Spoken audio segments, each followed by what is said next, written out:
Assalamualaikum warahmatullahi wabarakatuh. Apa kabar anak-anak sekalian? Semoga anak-anak sekalian dalam keadaan sehat walafiat. Hari ini Pak akan mengajari materi SBK, khususnya kelas 10 semester 1 atau semester ganjil. Dalam kesempatan ini materi pada bab 1 SBK kelas 10 adalah seni rupa dua dimensi. Jadi kita akan membahas tentang seni rupa dua dimensi.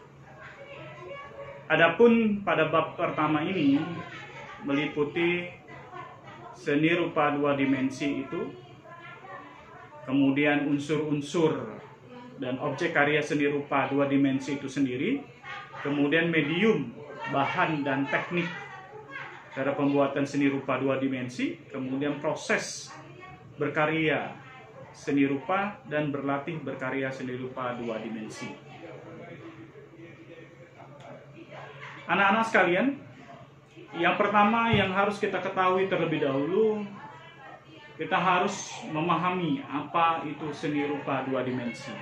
Mungkin anak-anak bertanya, apa sih seni rupa dua dimensi itu? Pengertian seni rupa dua dimensi adalah karya seni yang memiliki dua ukuran atau dua sisi. Jadi hanya hasil karya yang memiliki dua ukuran atau dua sisi. Karya ini hanya memiliki panjang dan lebar saja. Jadi yang dua sisi tersebut adalah panjang dan lebar. Jadi hanya memiliki dua sisi atau dua dimensi. Ukuran hanya panjang dan lebar.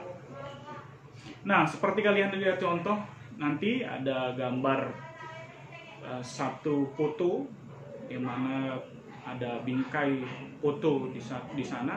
Nah, itu adalah jenis dari pembelajaran dua dimensi. Nah, ya, ada panjang dan ada lebar. Nah, unsur-unsur dan objek karya seni rupa dua dimensi. Anak-anak sekalian perhatikan unsur-unsur fisik dalam sebuah karya seni rupa pada dasarnya meliputi unsur visual terdapat pada sebuah benda seperti. Nah, sekarang Pak kasih contoh dulu. Baiklah anak-anak, yang pertama adalah unsur visual yang dapat kita pelajari adalah yang pertama garis atau disebut dalam bahasa Inggrisnya line. Ya, anak-anak ya, garis atau line adalah unsur fisik yang mendasar dan penting dalam mewujudkan sebuah karya seni rupa. Jadi anak-anak, garis. Jadi garis di sini memiliki dimensi memanjang dan mempunyai arah serta sifat-sifat khusus seperti pendek, panjang, vertikal, horizontal, lurus dan seterusnya. Nah, dapat kalian ambil contoh di sini anak-anak. Nah, ini adalah gambar garis. Jenis-jenis garis ada panjang dan ada yang pendek, kemudian ada yang horizontal dan ada yang vertikal, dan juga ada yang melengkung nih, ya, berombak dan seterusnya. Jadi ini berbagai macam jenis atau bentuk dari gambar garis atau line. Selanjutnya anak-anak, yang kedua apa sih? Nah, kita lihat di sini yang kedua. Yang kedua adalah jenisnya raut, nak. Raut, bidang dan bentuk. Unsur rupa lainnya adalah raut yang merupakan tampak potongan atau wujud dari sebuah objek. Istilah bidang pada umumnya digunakan untuk mewujudkan benda yang cenderung pipih atau mendatar. Sedangkan bangun atau bentuk lebih menunjukkan kepada wujud benda, ya, yang memiliki volume, massa, dan seterusnya. Ya, massa atau berat. Ini adalah raut, bidang dan bentuk. Ini adalah bidang dan bentuk. Ya, ini bidang datar, biasanya datar, bergelombang dan seterusnya. Nah, ini bentuk. Nah, ya, mulai bentuk ada porsi massa di sini. Kemudian yang ketiga adalah ruang. Unsur ruang dalam sebuah hasil karya seni rupa dua dimensi menunjukkan kesan dimensi dari objek yang terdapat pada karya seni rupa tersebut. Jadi unsur ruang pada hasil karya seni rupa 2 dimensi hanya menunjukkan ukurannya, dimensi panjang dan lebar. Sedangkan ruang pada hasil karya seni rupa 3 dimensi terbentuk karena adanya volume. Jadi kalau 2 dimensi hanya panjang dan lebar, sedangkan kalau 3 dimensi sudah berbentuk adanya volume. Ya, volume di dalamnya. Nah, ini yang keempat adalah tekstur. Jadi ruang itu kalau khusus untuk 2 dimensi hanya panjang dan lebar, tapi kalau 3 dimensi itu sudah termasuk volume. Nah, sekarang tekstur. Tekstur itu ada yang kasar, ada yang tipis, ya, atau yang halus. Tekstur atau barik adalah unsur rupa yang menunjukkan kualitas taktil dari suatu permukaan atau penggambaran struktur permukaan suatu objek pada hasil karya seni rupa. Nah, berdasarkan wujudnya, tekstur dapat dibedakan atas tekstur asli dan tekstur buatan. Nah, kita akan kupas sedikit apa itu tekstur asli. Tekstur asli adalah perbedaan ketinggian permukaan objek yang nyata dan yang dapat diraba. Sedangkan tekstur buatan adalah kesan permukaan objek yang timbul pada suatu bidang karena pengelolaan atau unsur garis, warna, ruang, terang, gelap, dan seterusnya. Nah, jadi kalau tekstur asli itu perbedaan tinggi permukaan objeknya nyata, bisa kita raba. Tetapi kalau tekstur buatan itu hanya permainan pola garis, pola warna, pola ruang, pola gelap dan terang. Nah, itu permainan warna, tekstur akan menimbulkan tekstur buatan. Sedangkan kalau sudah kita raba, ada benjolan, ada berbentuk pipi, ketinggian permukaan objek berbeda. Nah, itu adalah tekstur asli. Nah, itu mengenai tekstur anak-anak. Yang sekarang yang kelima adalah warna. Warna pada dasarnya merupakan kesan yang ditimbulkan akibat pantulan cahaya yang mengenai permukaan suatu benda. Pada karya seni rupa anak-anak, warna dapat berwujud garis, bidang ruang, dan nada gelap dan terang. Jadi permainan warna ini sangat penting. Nah, sekalian lihat di sini. Sini ada kontras sekali warna. Di sini warna orange dan sini warna coklat abu-abu. Nah ya, jadi yang mana kita bisa mainkan warna, di situ akan menjelaskan detail-detail garis. Nah, menurut teori warna Deister, semua warna yang ada berasal dari 3 warna pokok seperti primer, yaitu merah, kuning, dan biru. Jadi warna pokok primer itu merah, kuning, dan biru. Pencampuran 2 warna primer akan menghasilkan warna sekunder. Nah, setelah primer pasti yang disebut dengan sekunder. Jadi sekunder itu bila 2 warna primer digabungkan menjadi sekunder. Dan apabila 2 warna sekunder digabungkan maka akan jadi tersier. Ya.